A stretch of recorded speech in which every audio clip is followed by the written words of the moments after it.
Hello बच्चों, क्या हाल चाल। बच्चों आज हम बात करने वाले हैं क्लास 12 की फिजिक्स का एक मोस्ट इंपॉर्टेंट टॉपिक। मात्र 50 टॉपिक पढ़ लो बस, आप दिसंबर से किस तरीके से 90 प्लस नंबर लाने वाले हैं। जैसा कि बच्चों इनमें से बहुत ऐसे बच्चे हैं जो भी बाहर से आ रहे हैं, एक भी बार सिलेबस नहीं पढ़े हैं, कुछ बच्चे सिलेबस पढ़ चुके हैं। तो उन सभी के लिए क्या एनसीईआरटी की कितने टॉपिक हमें फोकस करना है जिससे हमारा पूरा का पूरा नंबर आ सके, हम इसी टॉपिक पर आज चर्चा करने वाले हैं ताकि हमें बता सकें कि सर दिसंबर से पढ़कर 90 प्लस नंबर कैसे लाए। तो हम चलते हैं, आप सभी का स्वागत करते हैं इस भविष्य पथ पर, आप सभी का भविष्य को उज्जवल करने के लिए। तो यहाँ पर देखिए आपका जो टॉपिक है वो किस प्रकार से आपका टॉपिक होने वाला है। तो देखिएगा यहाँ पर हमने कुछ सिलेक्टेड टॉपिक लिए हैं, मात्र 50 टॉपिक जो आपका यहाँ पर होने वाला है। देखिएगा बच्चों यहाँ पर हमने लिया है इकाई नंबर 1, आपका जो एनसीईआरटी होने वाला है। इस एनसीईआरटी में मैंने पहला क्वेश्चन लिया है भैया कूलाम का नियम।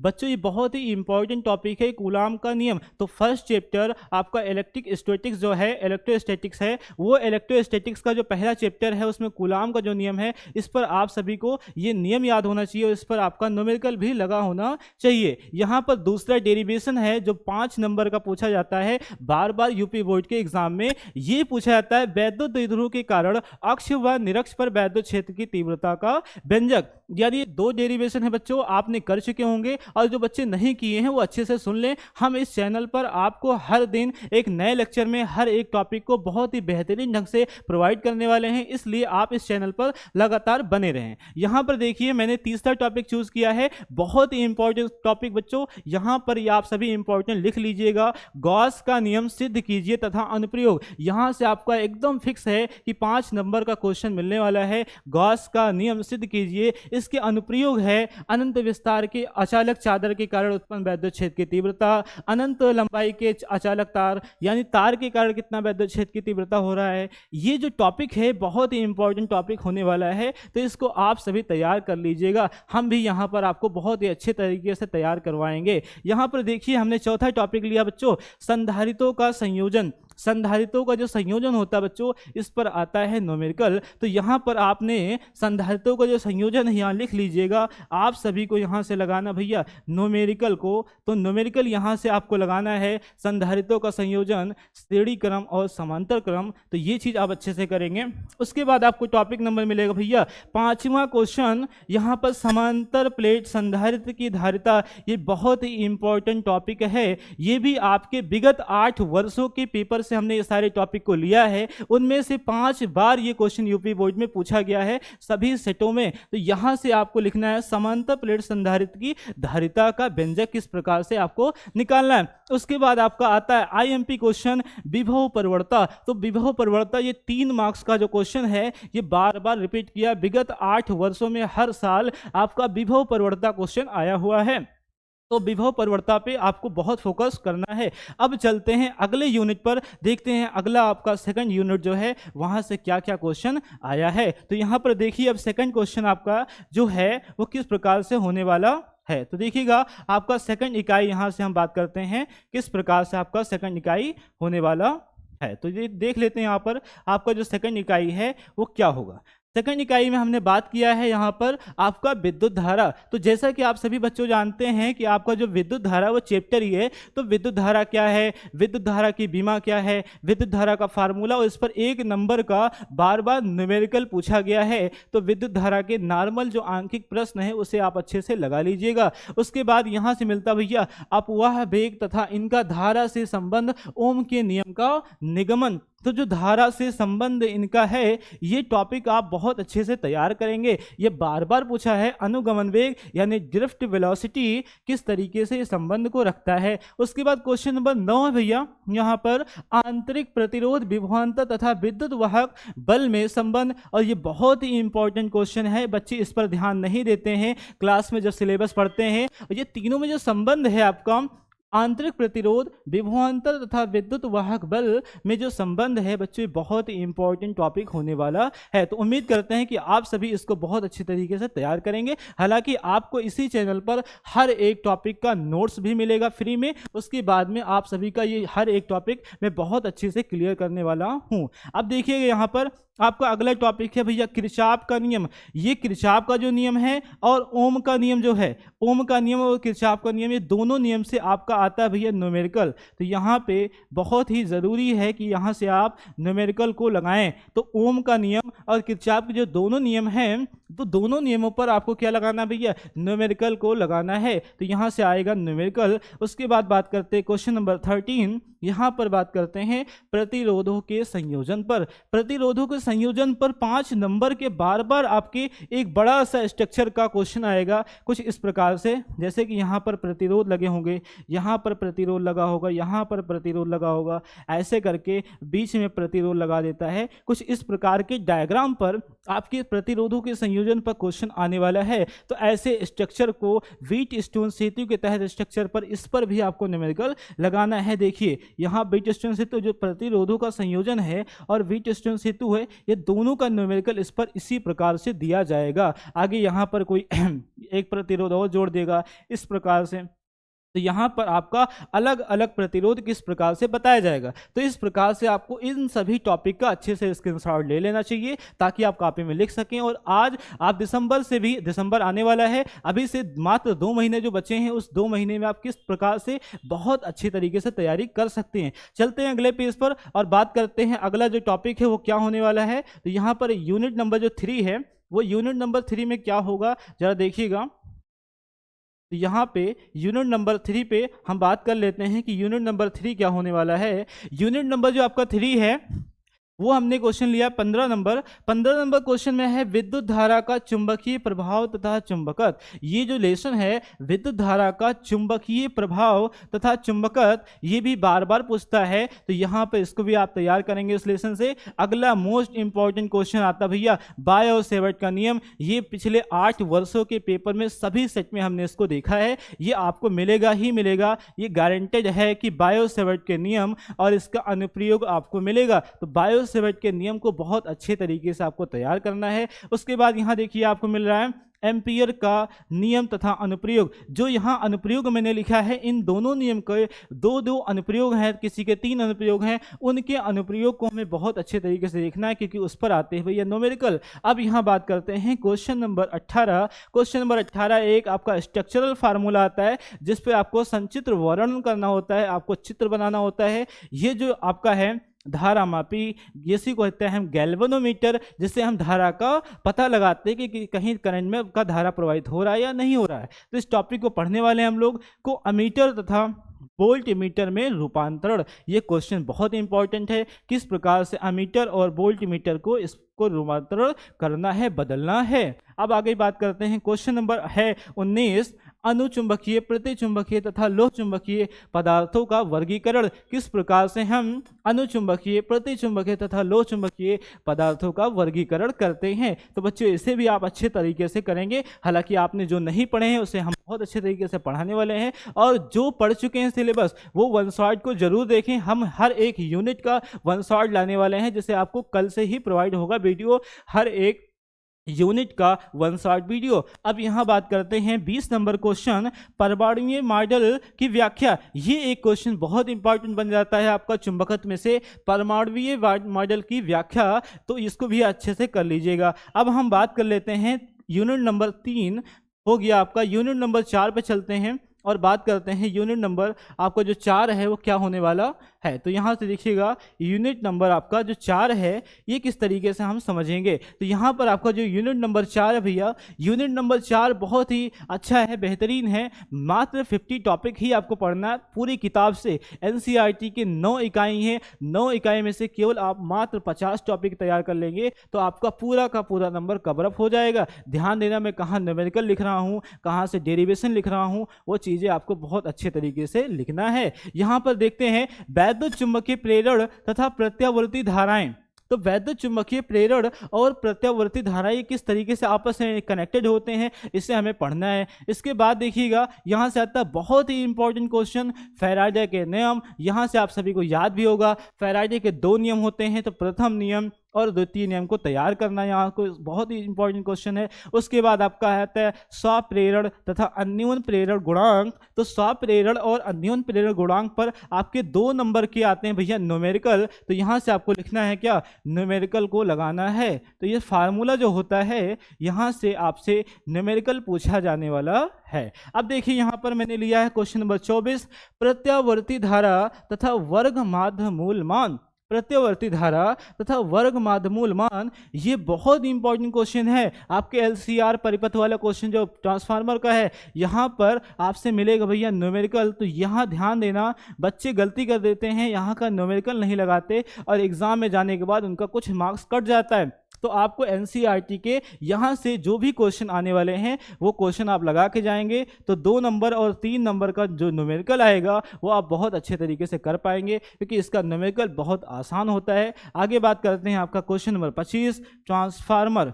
तो ट्रांसफार्मर की व्याख्या कीजिए, ट्रांसफार्मर का संक्षिप्त वर्णन कीजिए, ऐसा क्वेश्चन आता है। या तो यहाँ से 2-2 नंबर के अलग से क्वेश्चन दे देगा, भंवर धाराएं क्या है, ट्रांसफार्मर में क्या चीज़ें लगाई जाती हैं अलग से, और इसके 3 नंबर के क्वेश्चन भी कई बार आए हुए हैं पेपर में। तो ये टॉपिक आपका बहुत ही इंपॉर्टेंट है, जैसा कि आप सभी को पता भी होगा, जिससे आप बहुत अच्छी तरीके से ट्रांसफार्मर को रिवीजन करेंगे, तैयार करने वाले हैं। तो चलिए अब बात करते हैं इकाई नंबर आपका 5वां क्या होगा। तो 5वां इकाई पर चलते हैं। तो यहाँ पर देखिएगा 5वां जो इकाई है वो किस प्रकार से होने वाला है। 5वां आपका जो इकाई है वो इस प्रकार से होगा। तो यहाँ पर देखिए आपका जो 5वां इकाई होने वाला है वो क्या होगा भैया, यहाँ से हम लोग फर्स्ट पार्ट के एंडिंग में हैं। यहाँ दिखाई दे रहा है आपको क्वेश्चन नंबर 26, वैद्युत चुंबकीय तरंगे। वैद्युत चुंबकीय तरंगे क्या हैं, यहाँ से आपको मिलेगा विस्थापन धारा। तो विस्थापन धारा और वैद्युत चुंबकीय तरंगे के बारे में बात करनी है। आपको यहाँ से नियम मिल रहा है, दिख रहा है आपको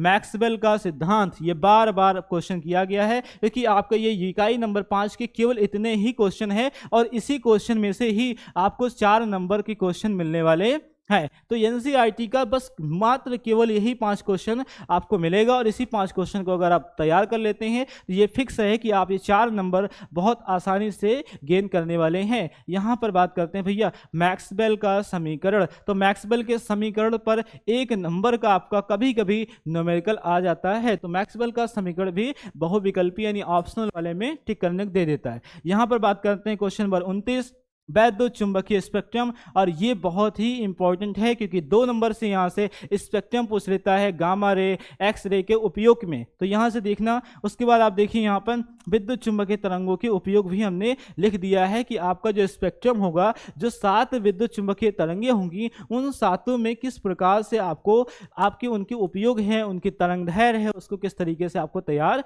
करना। अगर ये आपने तैयार कर लिया तो फर्स्ट पार्ट आपका खत्म हो जाएगा। बहुत ज़रूरी है, यहाँ से केवल आपने 30 टॉपिक को पढ़ना है और फर्स्ट पार्ट आपका बहुत अच्छे तरीके से तैयार हो जाएगा। दिसंबर से पढ़ करके भी आप किस तरीके से मात्र 2 महीना हमारे साथ अगर जुड़ जाएंगे तो आपका एक भी नंबर कहीं जाने वाला नहीं है। हम बहुत अच्छे तरीके से आपकी तैयारी कराने वाले हैं। अब बात करते हैं भैया सेकंड पार्ट पर कि आपका जो सेकंड पार्ट होने वाला है वो क्या होगा। तो यहाँ से चलते हैं अब सेकंड पार्ट पर, देखते हैं ऑप्टिक्स वाला जो सेकंड पार्ट है वो क्या होगा। तो यहाँ पर बात कर लेते हैं सेकंड पार्ट। यहाँ से बात करते हैं भैया सेकंड पार्ट में देखिए आपका मिलता है प्रकाशिकी ऑप्टिक्स। तो सेकंड पार्ट में जो आपको मिलता है ऑप्टिक्स, इसमें दिखाई पड़ेगा सबसे पहला क्वेश्चन आपको 31 नंबर क्वेश्चन, दर्पण सूत्र। तो आपने पहले आपको प्रकाश के गुण पढ़ना है, प्रकाश के बारे में जो आपका आता है दर्पण सूत्र। ये दर्पण सूत्र बहुत इंपॉर्टेंट है। दर्पण सूत्र पर आपको न्यूमेरिकल मिल जाएगा या पूरा दर्पण सूत्र का डेरिवेशन। उसके बाद मोस्ट आईएमपी क्वेश्चन है क्रांतिक कोण तथा पूर्ण आंतरिक परावर्तन। भैया ये क्वेश्चन बार बार पूछा गया है न्यूमेरिकल के साथ। तो यहाँ के आपको न्यूमेरिकल को भी लगाना है कि किस तरीके से पूर्ण आंतरिक परावर्तन के उपयोग पर न्यूमेरिकल जो आता है किस तरीके से न्यूमेरिकल को लगाना है। आगे बात करते हैं क्वेश्चन नंबर 33। यहाँ पर आता है भैया लेंस मेकर सूत्र, यानी गोलीय पृष्ठ पर अपवर्तन सूत्र से किस प्रकार से हम लेंस मेकर सूत्र को निकालते हैं। लेंस मेकर सूत्र का डेरिवेशन आता है, तो यहाँ से आपसे डेरिवेशन पूछा जाएगा। 5 नंबर के डेरिवेशन फिक्स होते हैं। आगे बात करते हैं यहाँ पर प्रिज्म द्वारा प्रकाश का अपवर्तन अपवर्तन यानी अपवर्तनांक किस तरीके से हम प्रिज्म का निकाल सकते हैं, आपका अपवर्तन किस तरीके से होता है, ये बहुत ही इंपॉर्टेंट क्वेश्चन होता है बच्चों। यहां से आपको 35 नंबर क्वेश्चन मिलेगा संयुक्त सूक्ष्मदर्शी तथा खगोलीय दूरदर्शी, और ये एकदम फिक्स टॉपिक होने वाला है। अगर इसको आपने नहीं तैयार किया है तो इसको फिर से आप रट डालिए, क्योंकि ये सूक्ष्मदर्शी और आपका खगोलीय दूरदर्शी एग्जाम में ना आए ऐसा हो ही नहीं सकता। हर एक आपके सेट में ये क्वेश्चन रहने वाला है, किसी में सूक्ष्मदर्शी रहेगा, किसी में दूरदर्शी रहेगा, इसलिए हमने यहाँ पर फिक्स लिख दिया है कि ये टॉपिक आपको मिलेगा ही मिलेगा कि सूक्ष्मदर्शी या खगोलीय दूरदर्शी की आवर्धन क्षमताएं क्या होती हैं, तो इसे आप तैयार ही करना है। उसके बाद में आपको मिलेगा क्वेश्चन नंबर 36 अगले लेसन में, हाइगेंस के सिद्धांत से परावर्तन तथा अपवर्तन के नियमों की व्याख्या कीजिए। हाइगेंस के सिद्धांत यानी हाइगेंस की तरंगिकाओं का जो सिद्धांत होता है, जो बच्चे पढ़ चुके हैं वो समझते हैं। हाइगेंस के सिद्धांत से परावर्तन तथा अपवर्तन के नियमों की व्याख्या कीजिए, तो इसको बहुत इंपॉर्टेंट समझ के इसको पढ़ना है आपको। आगे हम बात करते हैं क्वेश्चन नंबर 37, व्यतिकरण की घटना को समझाइए। संपोषी व्यतिकरण, यहाँ पर थोड़ा मिस्टेक हो गया बच्चों, संपोषी है, ठीक है, संपोषी व्यतिकरण तथा विनाशी व्यतिकरण की आवश्यक शर्तें। तो संपोषी व्यतिकरण क्या है और विनाशी व्यतिकरण क्या है, उसकी जो घटनाएं घटित हो रही हैं, ये बहुत इंपॉर्टेंट क्वेश्चन है इस लेसन का। इस लेसन को आपको तैयार करना है।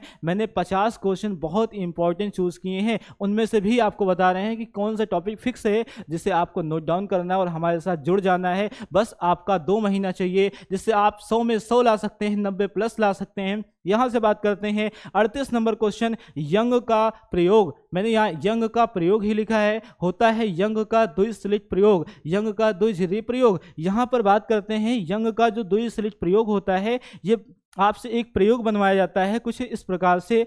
यहाँ पर जो प्रयोग होते हैं, ये चीज़ें प्रयोग इस प्रकार से जो होता है, उस प्रयोग को बहुत अच्छे से डायग्राम समझना है। तो ये तीसरा जो संक्षिप्त वर्णन का आता है डायग्राम वाला क्वेश्चन, वो इस प्रकार से आपका यंग का प्रयोग होता है। उसके बाद आता है भैया मेलस का नियम।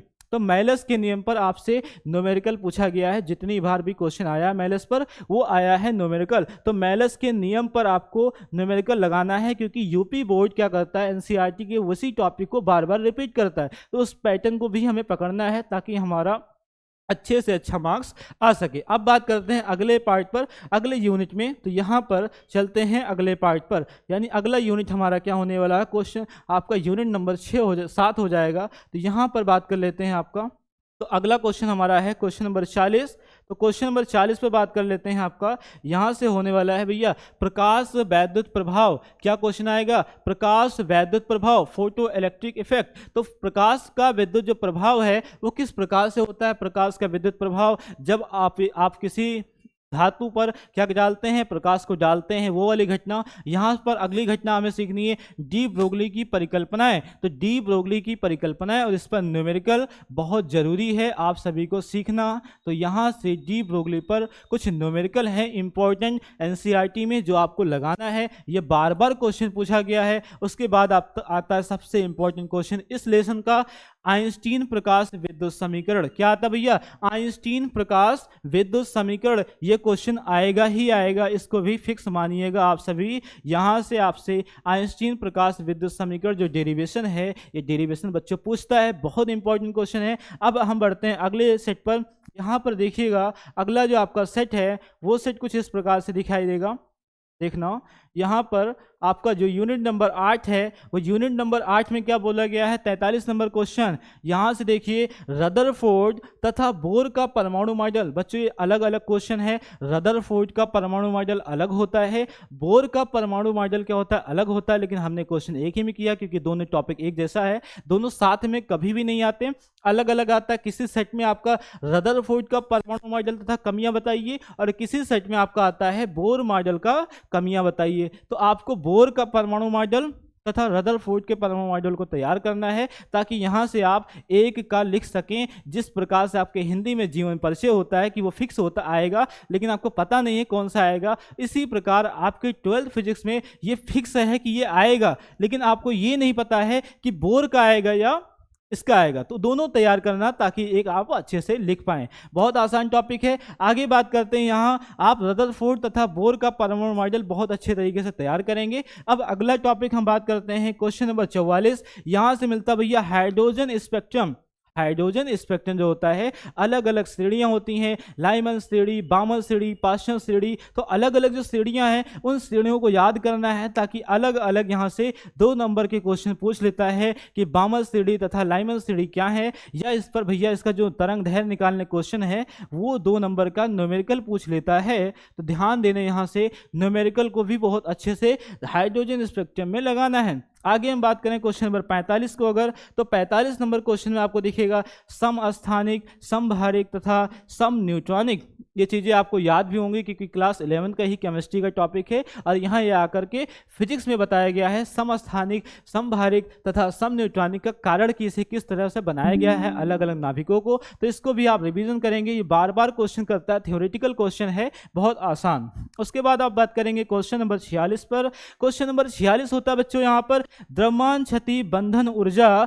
यहाँ पर जो द्रव्यमान क्षति है और बंधन ऊर्जा है ये एक एक नंबर का क्वेश्चन है, बार बार रिपीट किया गया। आपका जो फिजिक्स का पेपर होगा उसमें से जो आपका एक एक नंबर का क्वेश्चन होगा, यहाँ से फिक्स है कि यहाँ से द्रव्यमान क्षति की क्या है या बंधन ऊर्जा किसे कहते हैं, ऐसे क्वेश्चन दे देता है। उसके बाद क्वेश्चन नंबर 47 आपको इंपॉर्टेंट समझ के लिखना है सारी चीजों को। नाभिकीय संलयन तथा नाभिकीय विखंडन अभिक्रिया क्या है, तो यहाँ से क्वेश्चन आपको लिखना है नाभिकीय संलयन तथा नाभिकीय विखंडन अभिक्रिया किसे कहते हैं। 2 नंबर के क्वेश्चन इस यूनिट से भी लिया जाता है। अगर आपने रेफरेंस बुक पढ़ा होगा तो रेफरेंस बुक में ये अलग अलग चैप्टर हैं, अलग अलग चैप्टर से अलग अलग क्वेश्चन उठाए जाते हैं। हालांकि हमने एनसीईआरटी से सारी चीज़ें लिया है, पिछले विगत 8 वर्षों के पेपर से हमने सारे टॉपिक को एनालाइज करके लिखा है यहाँ पर। अब बात करते हैं अगले आपके इकाई पर। तो अगला जो इकाई है बच्चों यहाँ से आ जाएगा इकाई नंबर 9, जो हमारा लास्ट इकाई होगा। यहाँ से बात कर लेते हैं लास्ट इकाई, इसका आप अच्छे से स्क्रीनशॉट ले लीजिएगा। देखिए इस इकाई में हम बात करने वाले हैं पीएन संधि डायोड। ये बहुत ही बेटेज का आपका पूरा 8 मार्क्स दिलाएगा। ये जो इकाई नंबर 9 है, अगर हमने ये मात्र आपका 4 टॉपिक तैयार कर लिए तो 8 नंबर फिक्स हो जाएगा आपका। तो जो बच्चे केवल पास होना चाहते हैं उनके लिए तो ये चैप्टर बहुत वरदान है कि पीएन संधि को अच्छे से तैयार कर लें। पीएन संधि यहाँ से कोई एक क्वेश्चन ऐसा आएगा जो 5 नंबर का आएगा। अधिकतर 8 वर्षों के सभी पेपर में ये दोनों टॉपिक बार बार 5 नंबर वाले में पूछा गया है। पीएन संधि अर्धदृष्टिकारी यानी रेक्टिफायर, उसके बाद पीएन संधि डायोड पूर्ण तरंग दृष्टिकारी। तो ये जो क्वेश्चन है ये बार बार पूछा गया है, तो इसे आप अच्छे से तैयार करेंगे कि मात्र आपका 48 नंबर क्वेश्चन पीएन संधि डायोड, पीएन संधि अर्धदृष्टिकारी, पीएन संधि डायोड पूर्ण तरंग दृष्टिकारी जो आपका रेक्टिफायर है किस प्रकार से होता है। तो पीएन संधि ऊर्जा बैंड तो आपने पढ़ा है और हम आपको बहुत अच्छे तरीके से यहाँ पढ़ाने वाले हैं। जो बच्चे अभी बाहर से आ रहे हैं उनके लिए नो टेंशन है, वो हर दिन यहाँ आपको वीडियो प्रोवाइड होगा इन सभी इंपॉर्टेंट टॉपिक पर, जिससे आपकी तैयारी बहुत बेहतर हो सके। और हम कल से आपको मिलते हैं नेक्स्ट वीडियो में। उस वीडियो में हम हर एक लेक्चर का हर एक 1 शॉट वीडियो आपको लाएंगे, उसके बाद आपका अनसॉल्व भी कराया जाएगा। तो तैयारी का निश्चित रहें आप लोग, बहुत बेहतर तैयारी आपका होगा। तो हम लोग भविष्य पथ पर आप सभी के भविष्य को उज्जवल करने के लिए बहुत कड़ी मेहनत कर रहे हैं और आप सभी बहुत ही बेहतर रिजल्ट लाएंगे उम्मीद करता हूं। और मिलते हैं अगले वीडियो में। अगर वीडियो अच्छा लगा तो लाइक करें, शेयर करें और सब्सक्राइब करना बिल्कुल भी ना भूलें। मिलते हैं नेक्स्ट वीडियो में। Thank you.